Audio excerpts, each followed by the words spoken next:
Hello everyone, welcome back to the Pragati Vichar Literature Festival's Authors Marathon. Today our theme is Murder Mystery and our session's name is Crafting the Perfect Crime, a murder mystery author's perspective. We have a wonderful set of panelists today. I believe it is going to be such a thrilling conversation and I do hope that you all take something away from it. So allow me to introduce our panelists first. First we are having Mr. Divyaroop Bhatnagar, who is also known as Devu. He was born and brought up in Kanpur. As a child, his family would go to Mussoorie in summer for the children's school vacation, and the love for the place and the mountains have stayed with him for a lifetime. Mr. Debu studied at IIT Kanpur and IIM Calcutta and had a long career with consumer product companies in India and abroad as a CEO and an MD. Along with a few close friends and colleagues, he later set up a consulting company. Debu loves reading, traveling, golf, and bridge. He has been writing from 2018 when his first book, Journey to the Hills and the Other Stories, was published. His second book, The Mussoorie Murders, has been published by Home Books International in 2020, October 2023. And so it's an honor to have you here with us today. Now, second, we are having Miss Kanchana Banerjee. She started her writing career with the Statesman, Kolkata in 1993 after her graduation. She has a master's degree in English literature from Jadavpur University, Kolkata. She went on to work for the Times of India, Hyderabad. Soon after her child's birth in 1998, she went the freelancing route. Her articles have been published in almost all reputed publications in the country. To diversify, she began working with MNCs and PR firms as a corporate writer. In 2011, she founded an online company called Write Word and conducted online writing course to help women learn the art of freelance writing. She ran this course very successfully for a few years. Despite being a writer, she took a long time to get her first book out. It happened in 2016 when HarperCollins published A Forgotten Affair. She guessed life has its own plan for us, which works out in its time. It's lovely to have you here, Ms. Kanchana. Thank you. Thank you so much. Now, for the last but not the least, we are having Ms. Moitrayee Bhaduri. She is an author, screenwriter, and content specialist. Her latest book, Trinoyoni, published by Rupa Publications, is based on the life of India's first known serial killer.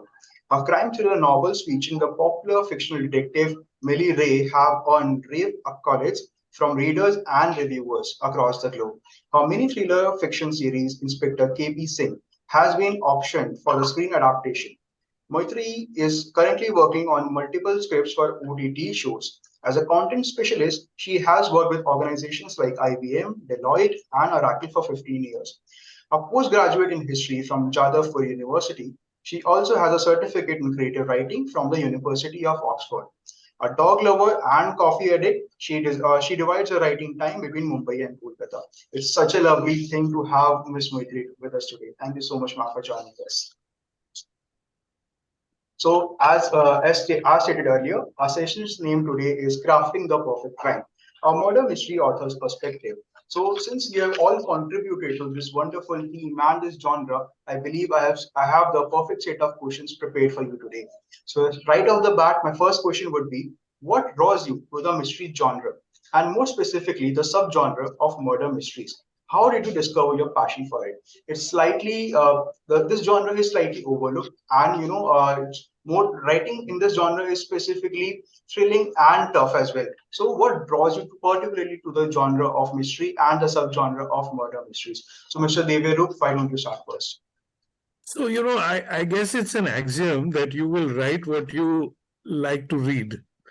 In my case, I was brought up on a diet of classic crime fiction. My father was an aficionado, and the library that he left behind after his untimely death was a happy hunting ground.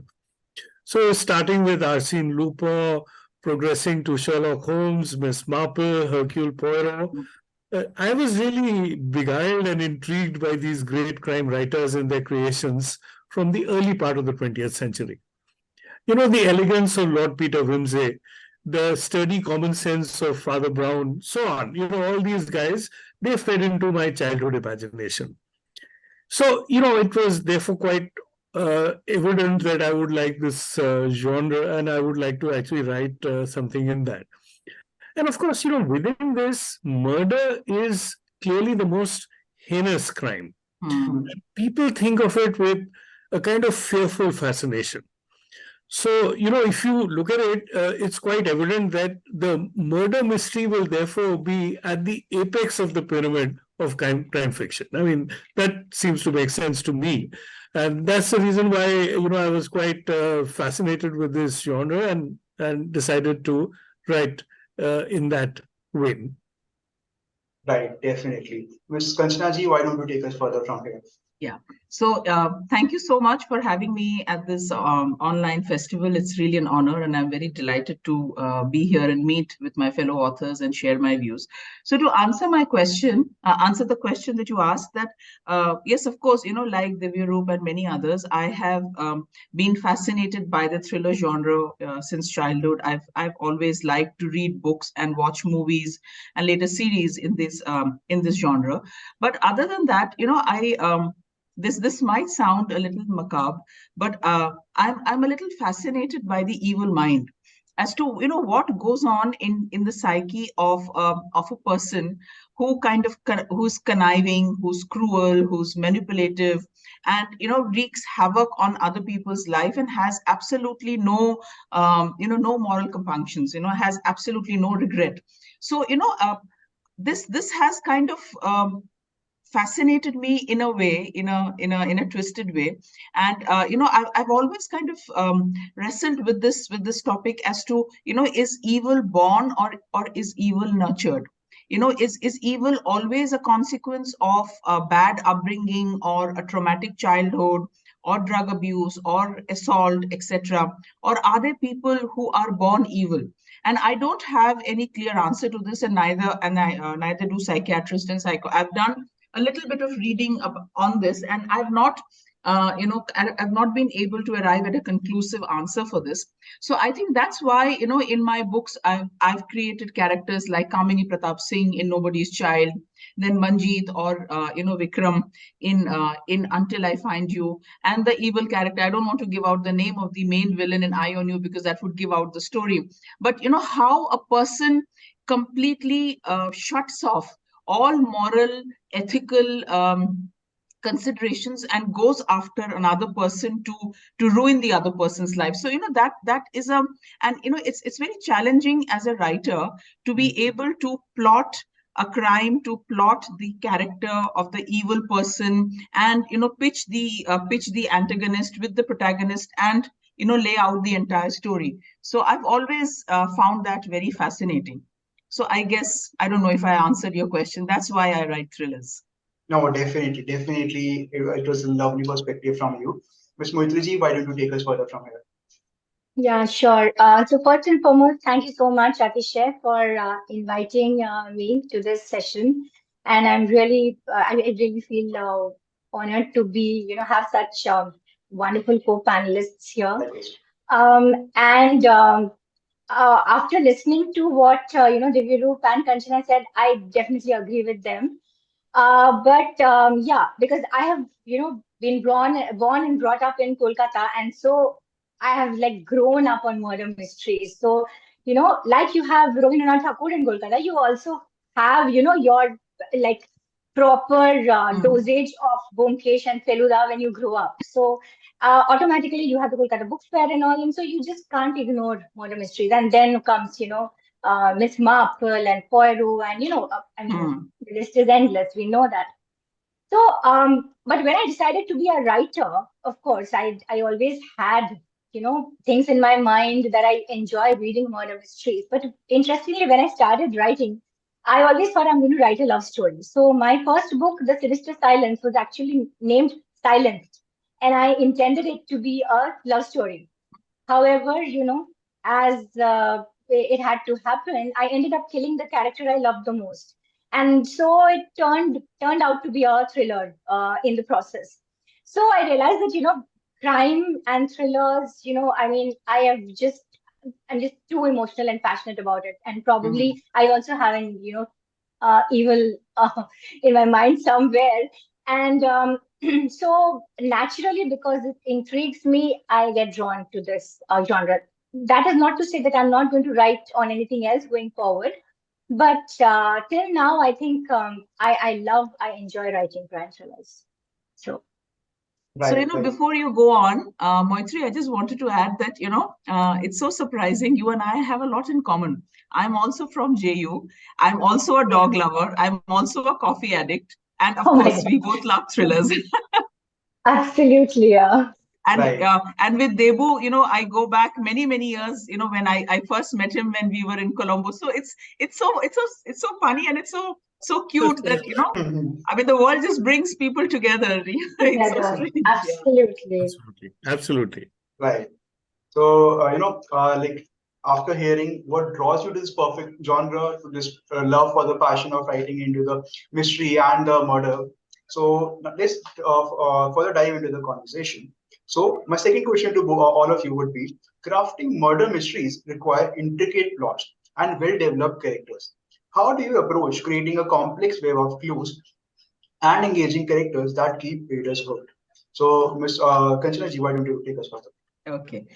So, I'm a very detailed plotter. Possibly this is a result of my being a Virgo, because Virgos are very structured, rather to the point of being boringly structured.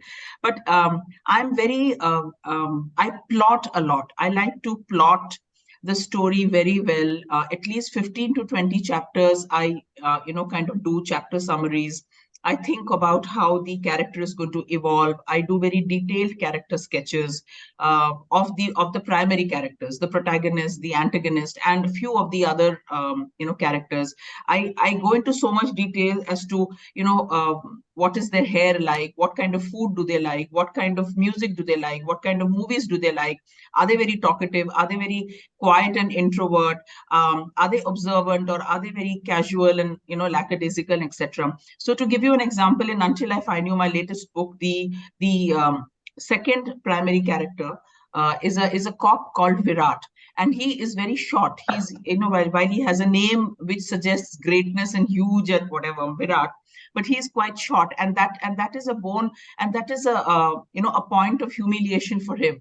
So I go into a lot of details, and not all the details of the character sketch that I make goes into the story. Like, I wrote down what kind of food and what kind of pakoras and masala chai that Virat likes.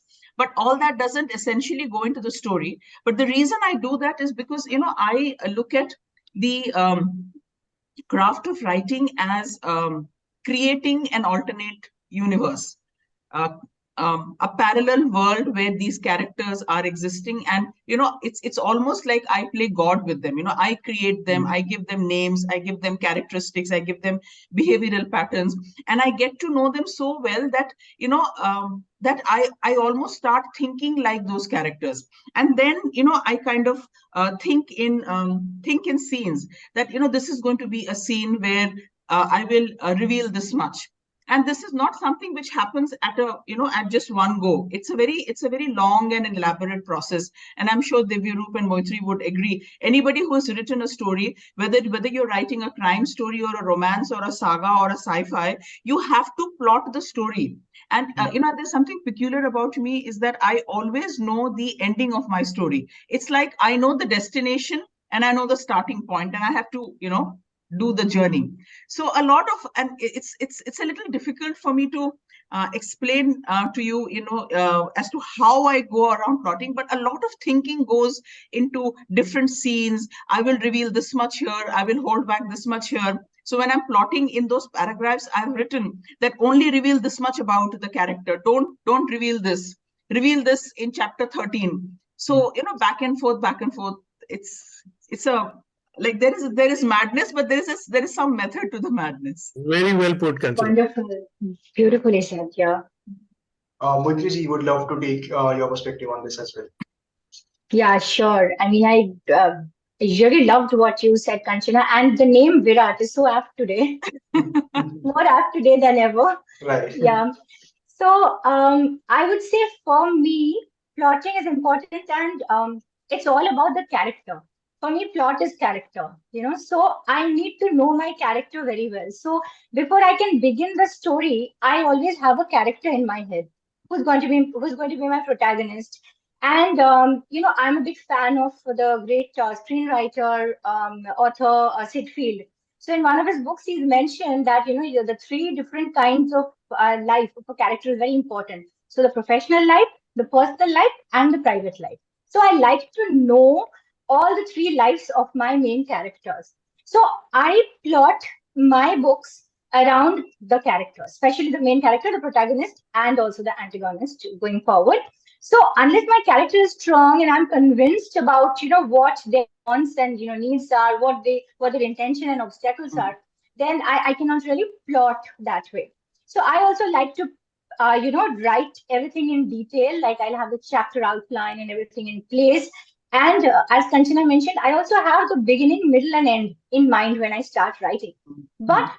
with me, what happens is it's very important for me to know where I'm going. So this is the beginning, this is the end. But by the time I reach the end, my endings in my thrillers always change. I mean, they have always changed till now. Because see, when I create a character, I know, what their needs and wants are. But as they evolve, as the story grows, as there are more characters, then I can't explain, but they kind of organically interact with each other. And Mm. when I start my writing, I don't always know how they are going to interact with each other. So even if I plot things in place because I need to know where they are going, but in the process they kind of behave differently. I don't know if Mm. I'm saying sounding weird, but a lot of authors will have experienced that. So Yes. the way they behave, the way they develop, the way they Mhm. interact with each other, I let it happen organically. And in the process, a lot of times, unless I'm writing a narrative non-fiction, like my latest book, Trinoyoni, where I know the ending. So this is Mm. a nice village girl who turns into a serial killer, where I know what is going to happen. Mm. Other than that, if I'm writing a whodunit, then my endings change. But in the beginning, I must know where I'm going. Otherwise, I will not be able to progress. So that's the way, and I feel that intrigue is very important in whatever you are writing, whether it is a romance, whether it is a thriller, anything. Like even in, day-to-day life, when we try to tell a story to somebody, we'll say, Pata hai kya hua? And you like want the Right, person right, to right. know what is going to happen. You like have a suspense in the end. Yeah. So I think I need to enjoy the process of writing. I need to Mhm. enjoy what I'm creating. And when I do that, I'm not one in a million. So I believe that I'm not one in a million. So there are a million other people who think like me. So if I like my story, a million others will like it. So that's the approach. So yeah, that's how I go about it. Very well said. True. Definitely. Very well Right. said. So, Devaji, I would love to further hear from you. So let me talk of something a little different. So, to my mind, at the heart of a murder mystery is the puzzle. Yes. It's the intriguing and mysterious crime. Mm.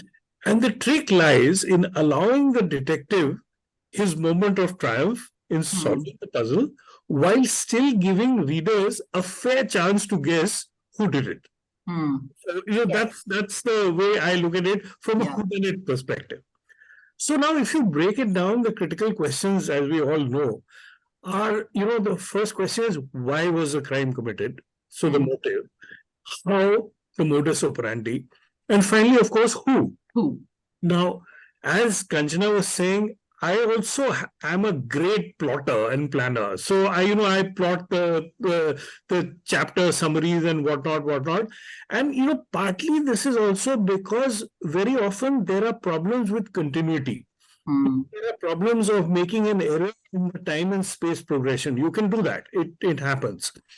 And I also, like both of you said, what I do is to get this feel and look and everything right. I use Pinterest boards. So, like for example, I'm writing about, let's say, in the Missouri murders, I'm writing about 1909. And the thing is set between India and England. And therefore, the way people looked, the clothes they wore, the way they spoke and whatnot, the whole thing has to be authentic.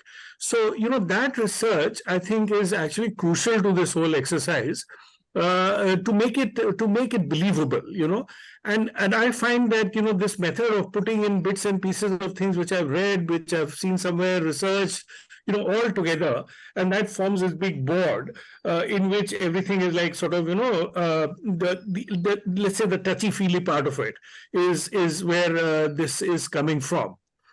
So now the other thing is that the problem with or the issue with, let's say, detective fiction or something like that is also that if you ask me, that unraveling the flow of the mystery is probably the most important part of this whole thing. And in some cases, many writers, like for example, Satyajit Ray and Feluda, as a good example, or even Conan Doyle and Sherlock Holmes, tend to develop their central characters over a series of books. And then this was, in a way, helps to prevent what I would call characterization overload. Okay, that you are then trying to talk too much about this person rather than getting on with the story.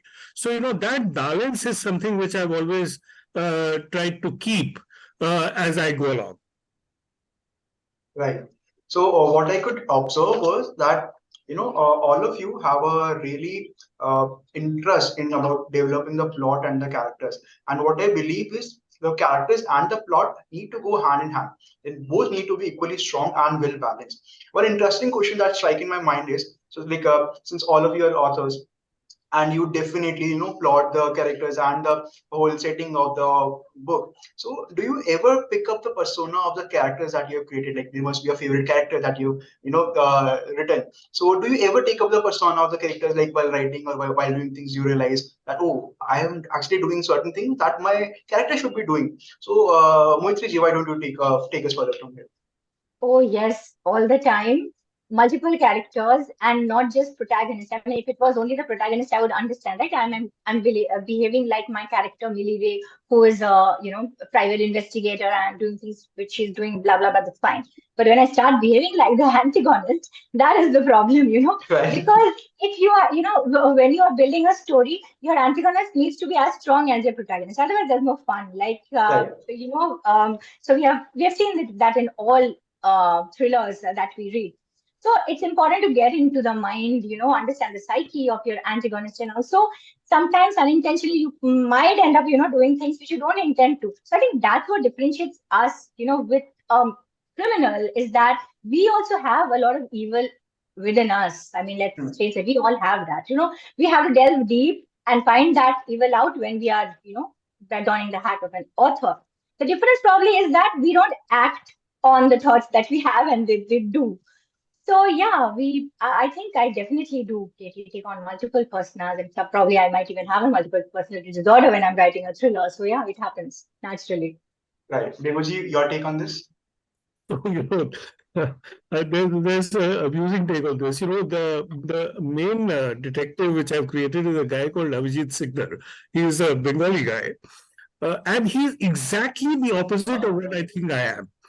So he's tall and thin, he's elegantly dressed, he's very erudite, and all these things, which I'm not. So, every time I start putting things into him, which I think are sort of like what I would do, I have to backtrack and say, no, this guy is not like this at all. So I have to actually be mindful of that. Just an amusing take on, how you look at some of these characters. Right. Kanchana would love to hear from you as well. Well, I have a very different answer to this. I hope I never become like any of my characters, because all my characters are so dark and so twisted. Hmm. I don't want to meet them in real life, and I hope to God I don't become like them. My friends keep on teasing me that, you look like such a normal person. How do you write such twisted stories? That there is a closet serial killer waiting inside of you to come out, and people regularly tease my husband that you better watch out. You have a very dangerous wife. No. So the thing is that, there is a little bit of me in all the characters I create, and that could be, uh, their penchant for a particular kind of food, or their struggle with fizzy hair, which my close friends, they tease me to bits, because they can identify those things. Only the people who know me, they say, Kanchana, there you go again. Like, the heroine will have some problem with her hair, and I've always struggled with my kind of wavy curly hair and not been able to manage. So those little things, or like I'm very fond of chole bhature. Who doesn't like chole bhature? Right. So when Virat is gobbling chole bhature, my friends will say, "Oh my God, there Kanchana goes again." With so there is a little bit of me in the characters, but no, I don't think I have ever unconsciously started behaving like my characters. And as I said, my characters are all, both the protagonist and the antagonist in all the books, have gone through so many trials and tribulations, and behave in such a dark and a twisted manner. I pray to God I don't want to become like them. There's very Right. little chance. Right. Wow, such a great, such a fun question and such a fun answers. So one more thing that I would like to discuss is, so I do observe a lot of details, and I have an especially love for the side characters in the novel. What I believe is side characters actually contribute to the protagonist of the novels. So often at times it is overlooked that there are certain kind of plot holes, certain kind of side characters, so he doesn't meet the end. So, what is your emphasis on the, I would love to hear or from all of you about the emphasis on the side characters as well as plot holes. Ms. Kanchana, why don't you take us further? Yeah. So I think it's a very good question, and a very important question. The side characters or the secondary characters, they build up the background and the background canvas.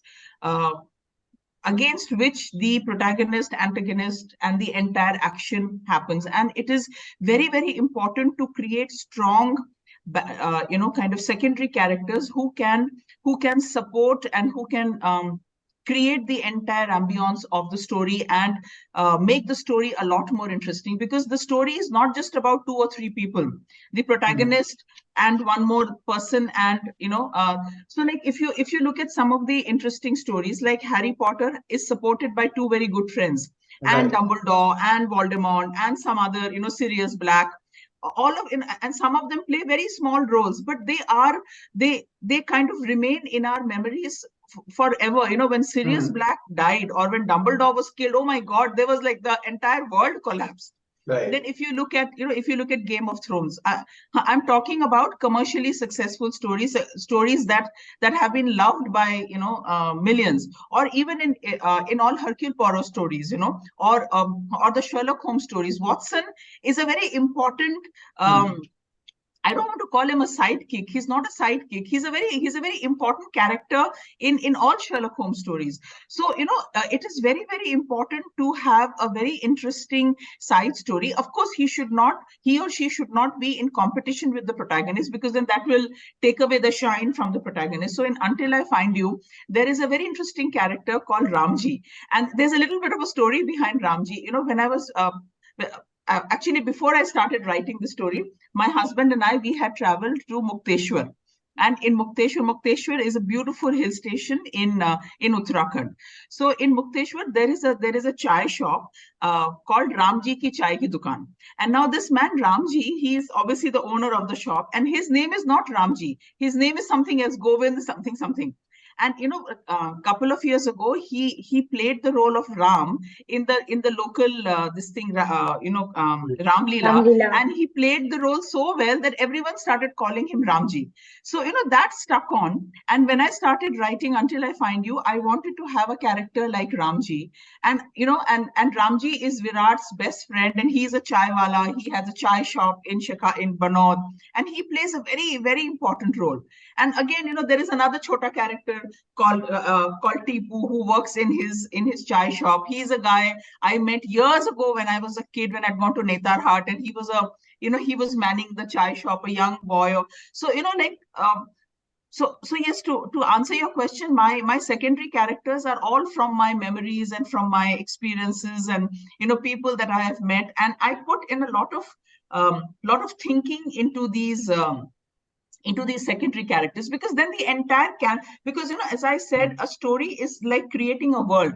I'm creating a different world of Jenny, Virat, Vikram, Manjeet, Ramji, Tipu, Harsh, and all of them need to be cohesive. They all need to come Mhm. together. And of course, as I said, they should not be more interesting than the protagonist and the antagonist, but they need to be very well etched out. Devaji would love to hear your perspective on this as well. I think Kanchana has put it very well. I mean, it's obvious that you cannot have just a simple story with just an antagonist and a protagonist.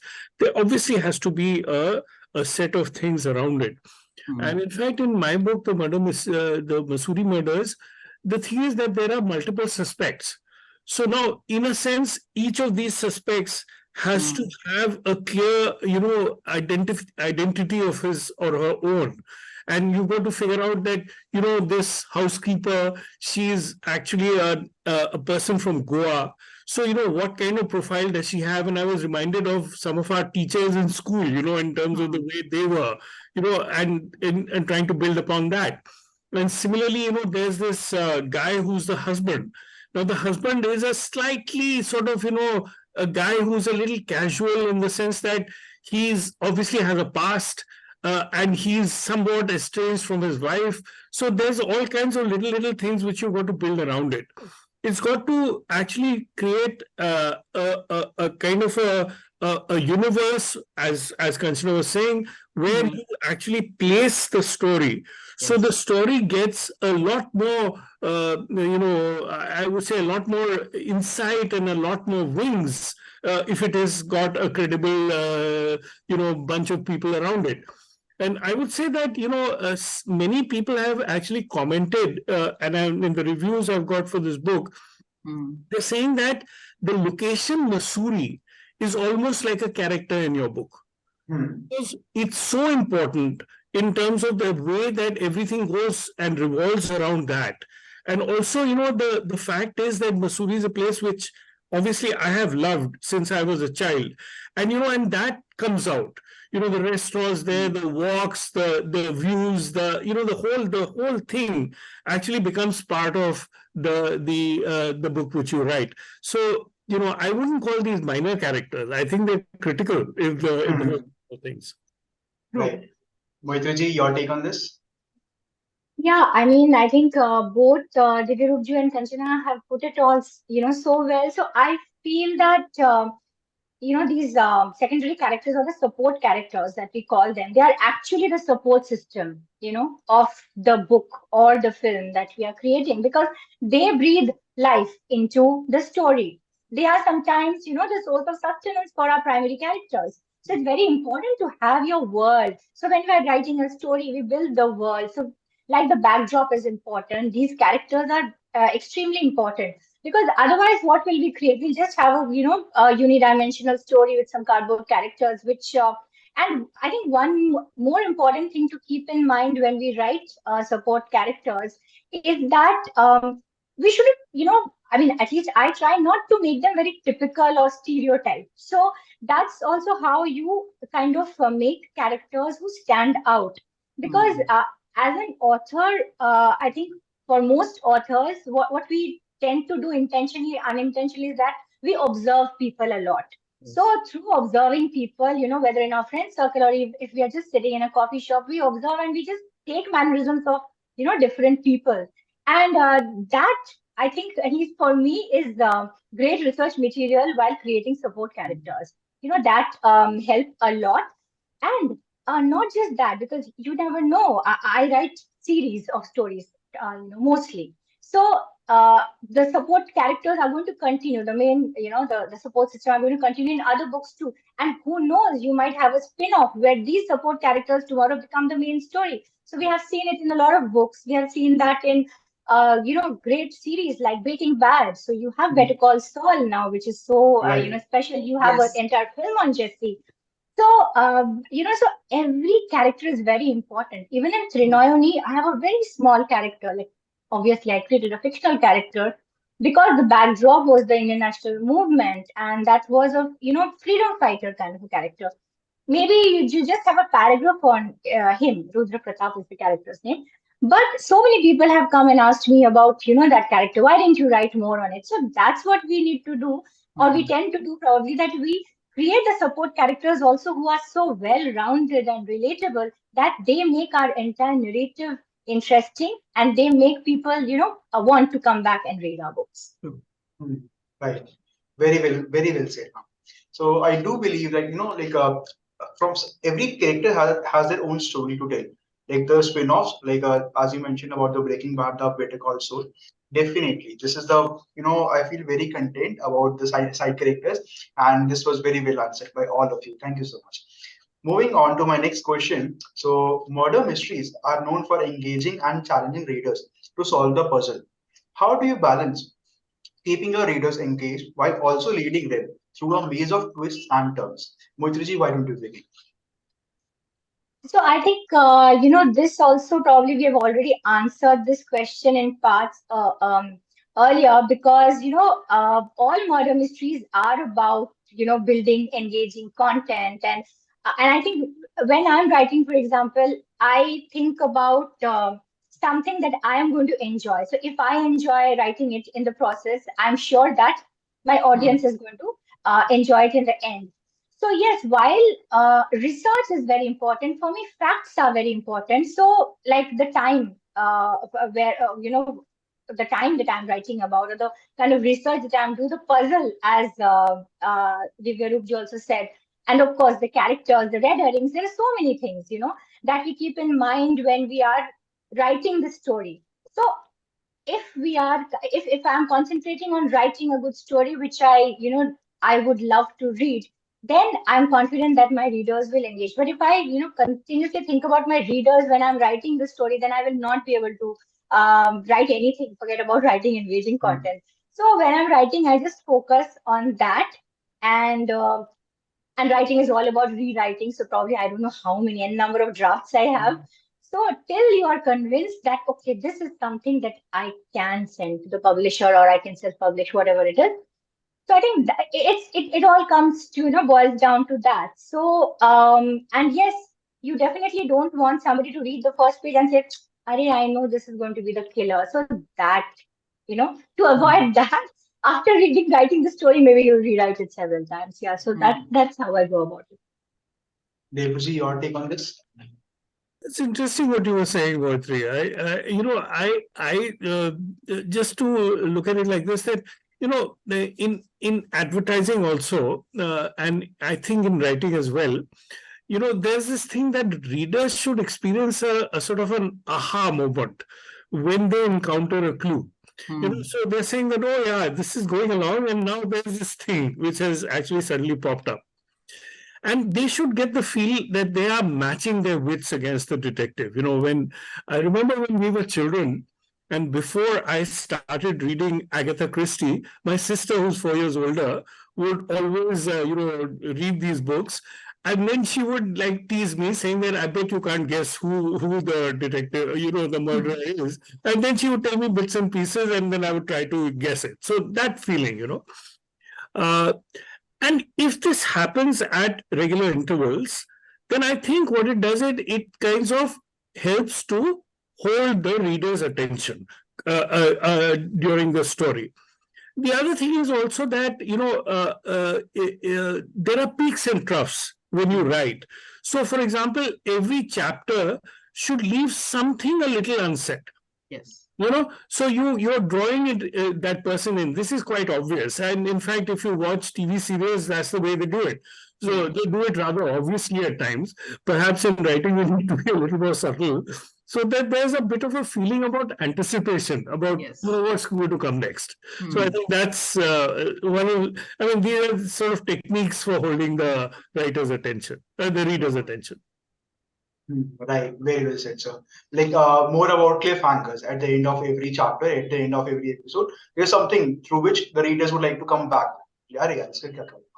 So, Kanchana ji, your take on this? Yeah. So, as Moitri said, and I totally agree with her, that writing is all about rewriting, writing it again and again and different and, kind of a lot of research and thinking goes into it. And as Debu said that, thinking about that aha moment and challenging the reader to guess and ending every chapter with a kind of a cliffhanger as to what is going to happen. So I'll just kind of go a little ahead. The stories that I have written, the thrillers that I have written, and I've kind of read. I continuously read a lot of international best-selling thrillers, and this is something which I consciously do. Somewhere around the 3/4 mark of the story, I believe in creating a situation or making something happen which is absolutely devastating for the protagonist, and the reader should feel that, oh my god, you know, is how can the protagonist come out of this? I mean, ab to sab kuch khatam ho gaya. So this is something which I consciously think about, and as I said earlier in the conversation, that when I'm plotting, I think about this devastating moment which will come somewhere around the three-fourth point of the story, when it seems that all is lost. And in all my books, I mean, the three thrillers, I mean, the first one, again, Moitree, to cite another similarity, my first book was not a thriller, it was a relationship drama, a kind of a love story with thrilling moments, and then I moved into the darker side, as my friends often tell me. So, I've consciously done this with Nobody's Child, I Own You, and Until I Find You, that to have an incident, or make something happen which is devastatingly awful for the protagonist, and the reader is going to think, it's like a bang into the solar plexus.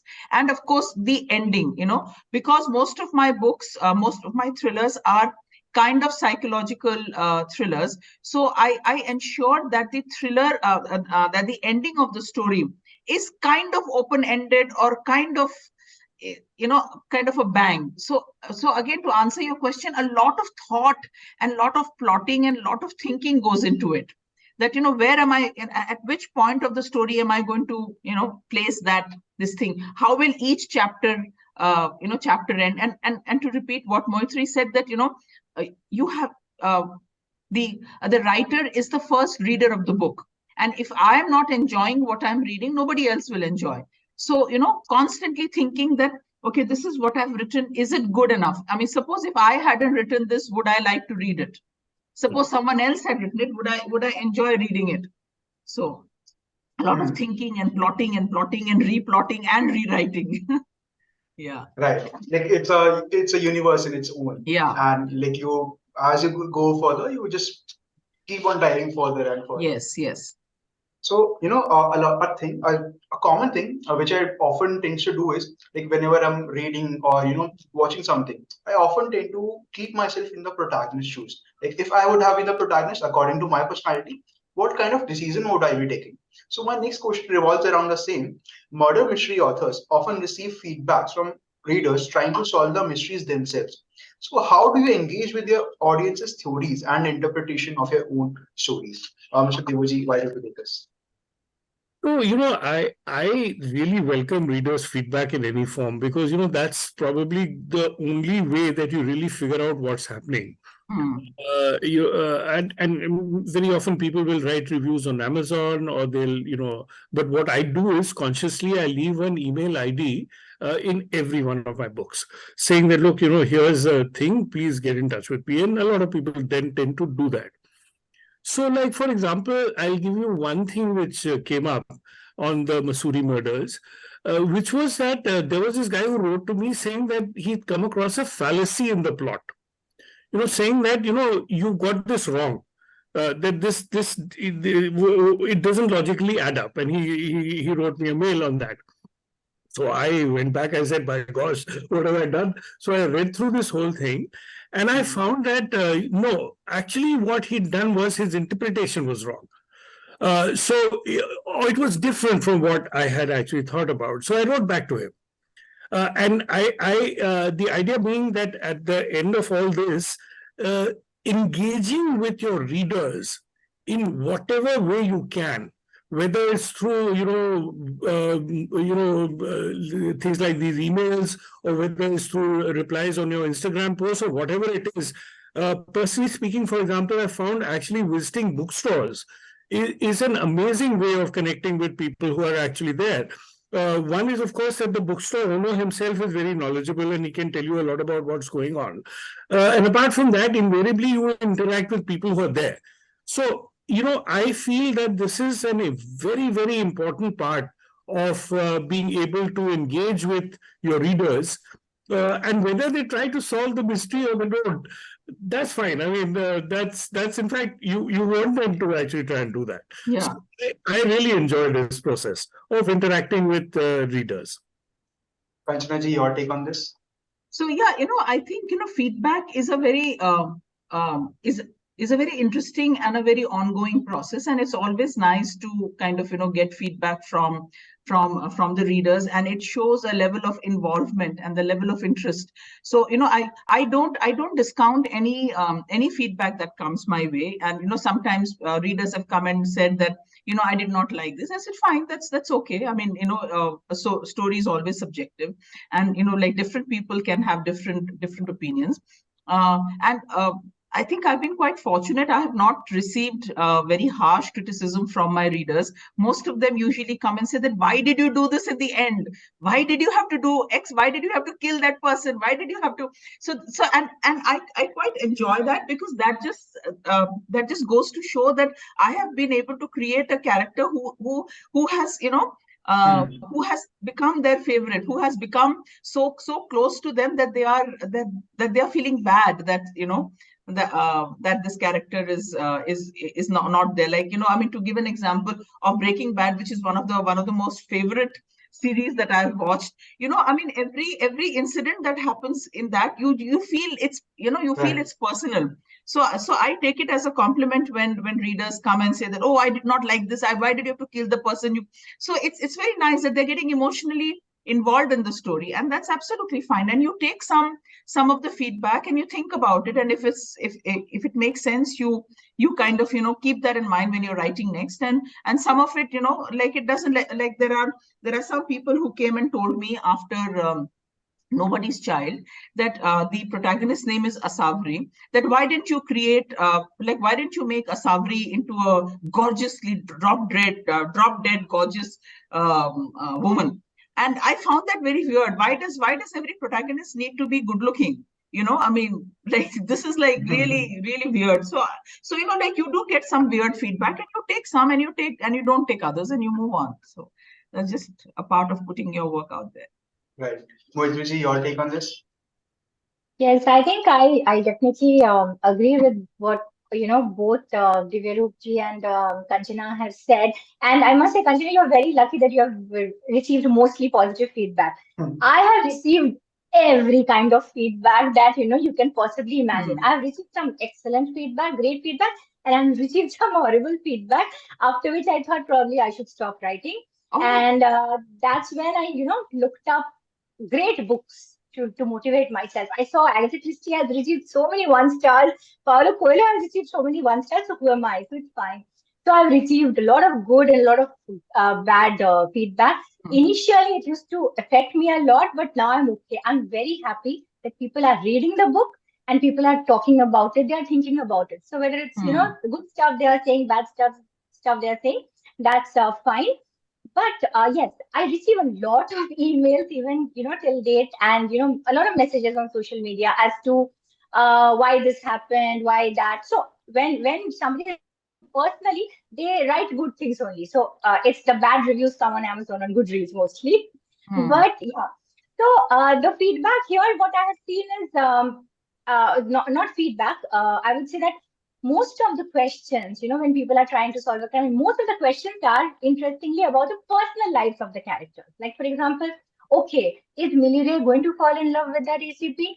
Or, in my KP Singh series that I created, is he going to be reunited with his wife? I mean, why are you not, doing it? The eighth book is out in the Kindle series. So, when is that going to happen? So that makes me, understand that we are more interested, people are generally interested in knowing the personal lives of the characters, their little wins, because that is what they find relatable, and the emotional connect that they get with it. So, and I always encourage readers to come up with their version. So I said, yes, why do you think they should be reunited? Tell me your take. So I love reading those too. It's very interesting. And I think end of the day, it's really, really very gratifying to know that someone has read your book, someone has True. taken the time to write to you about it, is thinking about Hmm. it and discussing it. Yeah. So very, very grateful for that. So I think that makes an author's life so much more interesting is when people reach out to you and say that, hey, I read your book, Yeah. and I will have to review. So True. that's wonderful. Very rightly said. Very rightly said, ma'am. So, like, while I'm thoroughly enjoying this conversation and listening to each and every one of you, but so passionately talking about your subject, about the love of writing, is actually what we intended to do with this literature festival. So, while we are short on the time, I just have one specific question for each of you, and then we would be winding up this session. So, Ms. Moitriji, first question to you. Crime and mystery novels often delve into the darker aspects of human nature. How do you approach creating complex, morally ambiguous characters and the psychological aspects of your mysteries? Yeah. So here also, I feel that to delve deeper into the human psyche, often what we need to do is probably, look within. And because the human mind, like I, mentioned before also, is a dark place. It has a lot of answers that are hidden, in our minds.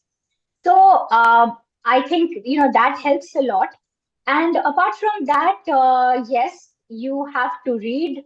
Reading helps when you read. When you read, whether it's reading fiction books, whether it's reading psychology books, whether it's doing different kinds of research that you need for your particular character or for your book. That's very important. And of course, life's experiences, people around you, they all kind of enable us to create these multi-dimensional and interesting, unique characters.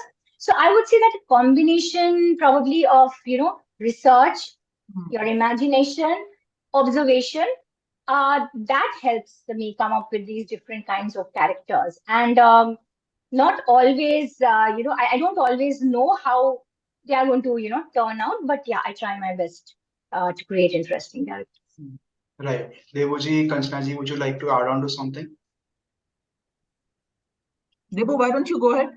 Kanchana, why don't you actually just do that? Okay. So, I think Moitrayee has very beautifully summed up everything.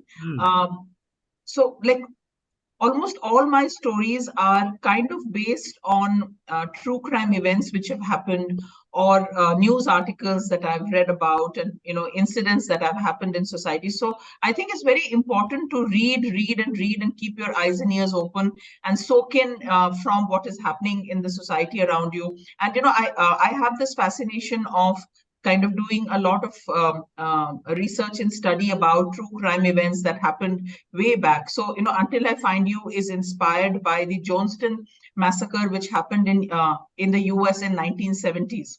Where Jim Jones, he was the cult leader. He and 300 people, 300 of his followers of the cult, which was called People's Temple, they drank a fruit drink laced with cyanide, and they committed suicide.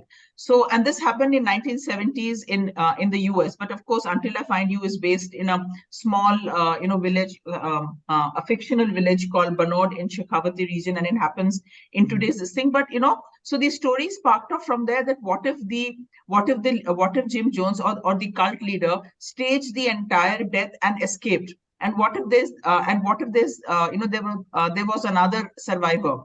So that's the premise of my story, that the cult leader actually kills the entire cult and he runs away for a particular reason, and he thinks that he has killed everyone, but there's also another survivor, a girl, like a young woman, and she is trying to catch him. She's trying to find him, and that's how that and that's how the name comes about, Until I Find You. So thinking a lot and reading a lot different articles, there are I think there is a tsunami of information and tsunami of articles and books and news items, which we are kind of privy to. So reading all that and assimilating them, and kind of you get stories out of that. So No, actually, I must say that curiosity in general is a very important part of an author's make. yes, You can't be a person who's just a passive observer.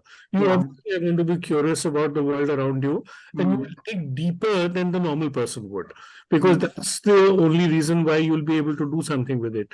So even in my book, The Masuri Murders, the first murder is based on a real event, which actually happened in Missouri in the early part of the 20th century.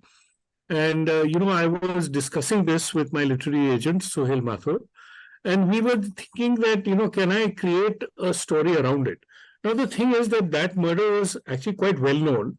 So they were like, for example, Kanchana, in the case of this cult, all of us have read multiple stories about it, which were published in the press and so on.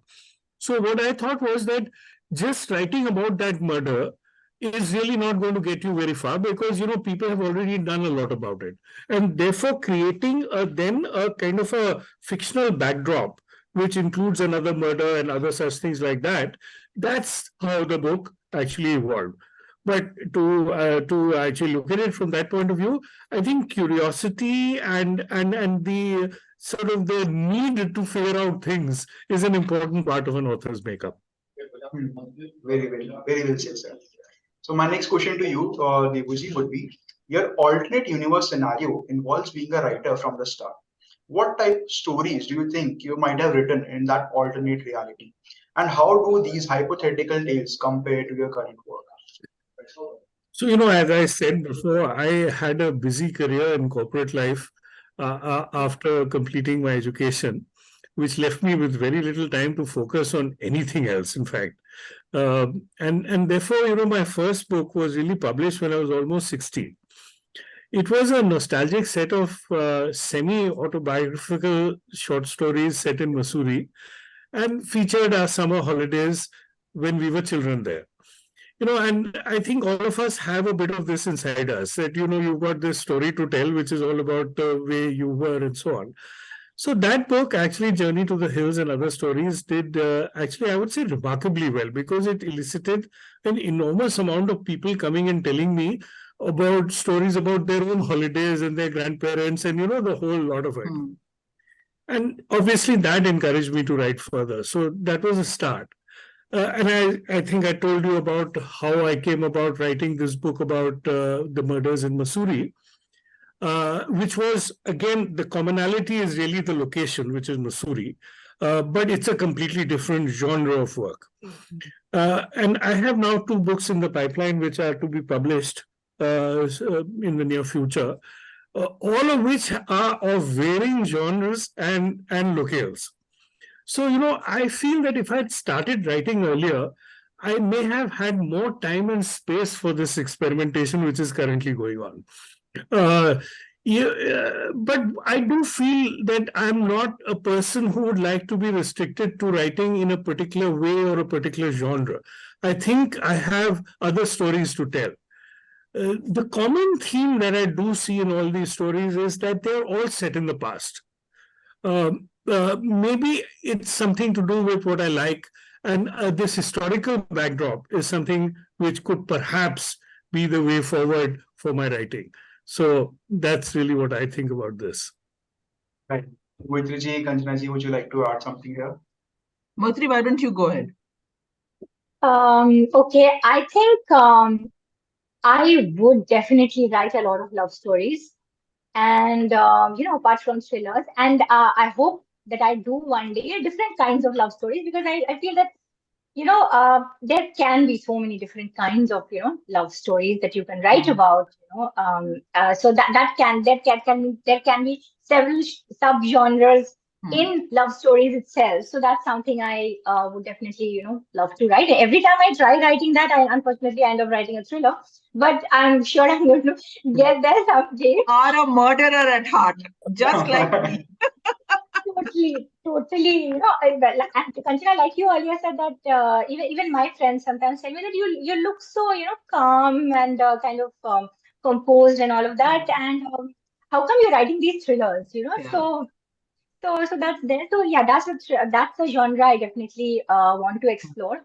And apart from that, since I've been a student of history, and Trinoyoni has been kind of a historical, a backdrop, kind of a mystery, I would definitely like to write something about historical stories, not necessarily thrillers, but something with an element of history in it. Right. Kanchana, your take? So, someday I would love to write a saga. I've enjoyed reading sagas like Thornbirds and Gone with the Wind and Outlander. So, I would love to write a saga, a multi-generational story which starts sometime in, 1950s Kolkata and then continues. And so I don't know if I'll ever get down to it. I have I have a vague story at the back of my mind. I don't know if I'm going to work on it someday. But yeah, that is something which I want to do. And to talk about my current book, so it was great fun, creating the universe of Banod, like a fictional, small, little sleepy village, which is merely a dot on the map in Shekhawati. Again, like my husband and I, we both travel a lot because we are at the stage in life when our son is grown up. He's 25, so we have the freedom to travel. So in fact, last night only I came back from Kunnur. So we travel a lot, and Shekhawati was one region, one of our travels. And the moment I stepped out of the car into Mandava, which is exactly what Banod is, I just knew that I had to recreate Mandava in one of my stories. So I like to travel. I like to go to different places and to kind of meet people who are very different from me. Like in Kunur, I was observing this little marriage, a village marriage that was happening. Kunur is a very small, quaint, sleepy little town, like very much like Mussoorie in the south. Like I like to observe things and the ways of life which is very different from mine, and I try to recreate, and I've tried kind of to recreate the universe of a small village in Banod, and that has been one of the favorites with a lot of readers. They've got back to me and said they've enjoyed reading about the chit chat and the gossip that happens around the chai shop, and and the women getting together and doing tie and dye and making pickles. So it's a challenge. It's a lot easier to write a story. I'm not saying it's easier, but it's comparatively easier to write a story based in a Delhi, Bombay, Gurgaon, which is also something that I have done. And writing a story based in Banod, to kind of imagine what people would be behaving like, as Debu said, that he's kind of exploring various historical periods. It's a daunting task, because you need to do a lot of research to know about the ways of life, how people behave, how so. But yeah, writing is challenging yourself. You have to push the boundaries, and that's what's exciting. So let's We, see what comes out of this. Right. So, Kanchana ji, my last question for the day would be to you. Your Okay. journey from a featured writer to a novelist is inspiring. How does your extensive experience in writing non-fiction and corporate content influence your fiction writing, particularly in the murder mystery genre? Okay. So I love answering this question because this is my favorite question. All my life, everything that I have done as a professionally, as a features writer, as a corporate writer, and was in preparation for what I'm doing now. I'm one of those weirdos who's never wanted to do anything else other than write and become published. And all my life, I wanted to become a published author. It took me a very long time. My first book finally got published when I was 43 and a half.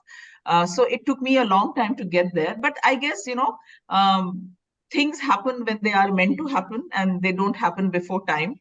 So like while I was doing my freelance writing for publications and for companies, and that time I lived in Bombay and also in Colombo. I did a lot of writing. So all that kind of prepares you with the discipline, with the art of concept writing, of pitching to publishers, pitching to editors. So nothing in life goes waste. There are there were moments when I felt, oh my God, I took so long to get my first book out. So and so others, they started in their 30s and they have so many books out. But nothing goes waste in life.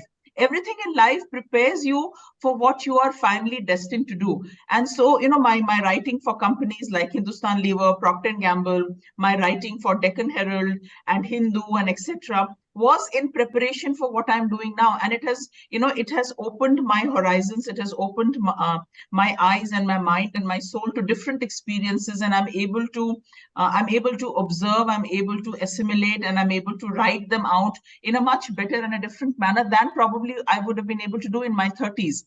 So all of this, and the fact that I like to do a lot of research, I like to do a lot of reading, different kinds of reading, has come from my freelance writing. Because for freelance writing, I had to constantly think of, like, I had to generate ideas for articles and pitch them to various publications. So all that kind of contributes to my fiction writing, idea generation, thinking of ideas, crafting the story, plotting the story. And the most important thing, the discipline of writing. As a freelance writer, I have worked from home for the last 18 to 20 years. And the discipline of sitting down every day at 9:30 in the morning and sitting down and writing and rewriting. And another thing, accepting feedback or criticism without thinking that it's a personal affront. Because when you're writing for a company, when you're writing for a newspaper for money, the editors or the company brand manager or someone, if they don't like what you've written, they will shred it to pieces, and you have to accept it and you have to rewrite it. And that is something which comes very, very, very, very handy when you're writing your own work, to be able to critically look at what you have written and to rehash and to delete everything and rewrite again. So so these are very valuable lessons. And also, when the book is out, there will be people, like as Moitrayee said, that there are people who will say nasty things to you, who are very critical, and not to take it, of course, it's not very easy to do that. But having been a freelance writer for companies, I think I've developed a thick skin. It doesn't really affect me much. It affects me for a time, for a while, and then I move on. So all these things, I think, prepared me for what I'm doing right now. Right. While connecting the dots, we do often find ourselves that our past experiences would definitely help us in our future endeavors. So, Debuji and Moitrayee, would you like to add something to this? Yes, certainly. I completely sort of agree with what Kanchana is saying, that, there are bits and pieces of your past and your experiences which add up to who you are right now. And obviously, the voice which you have now, the craft which you have now, is all a sum total of what your experiences were all about. So in my case, for example, I've spent years and years being, in marketing, sales, and as a CEO. I feel that, there's a certain level of maturity which comes with that. There's also a lot of, I would say, there's a lot of insightful knowledge about positioning and marketing and things of that kind, which actually really helps with writing. And I feel that now that I've got a little more familiar with the publishing world, this is an area where there's a lot which one can actually contribute here. I mean, quite apart from writing, that's something else which I'm talking about. So yeah, I fully agree with Kanchana on this. Moitrayee, your take on this?